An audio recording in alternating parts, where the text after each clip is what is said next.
Hi friends, இன்றைக்கி வெள்ளிக்கிழமை லஞ்சுக்கு கொத்தமல்லி சாதம் செய்ய போகிறேன். அது எப்படி செய்யலான்னு பார்க்கலாம் வாங்க. கொத்தமல்லி ஒரு கைப்பிடி அளவு, பச்சை மிளகா, பூண்டு ஒரு பல், தாளிக்கு கடலைப்பருப்பு, வரமிளகா, ஜீரகம். மிக்சியில் கொத்தமல்லி ஒரு கைப்பிடி அளவு போட்டுக்கலாம். பச்சை மிளகா, பூண்டு, மிளகு, ஜீரகம் கொஞ்சம், கொஞ்சமாக புளி போட்டுக்கலாம், உப்பு போட்டுக்கலாம். இப்போ இதை அரைச்சி பேஸ்ட்டாக எடுத்துக்கலாம்.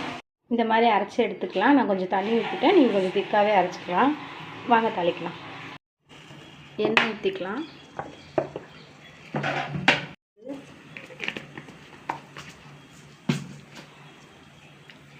கடுகு பொரிஞ்சிருச்சு, கடலைப்பருப்பு போட்டுக்கலாம், கருவேப்பிலை, வரமிளகா. இந்த அளவுக்கு பொரிஞ்ச உடனே நம்ம அரைச்ச பேஸ்ட் எடுத்து ஊற்றிடணும். இந்த அளவுக்கு திக்கானோடனே ஆஃப் பண்ணி எடுத்துக்கலாம். சாதம் போட்டு கிளறிக்கலாம்.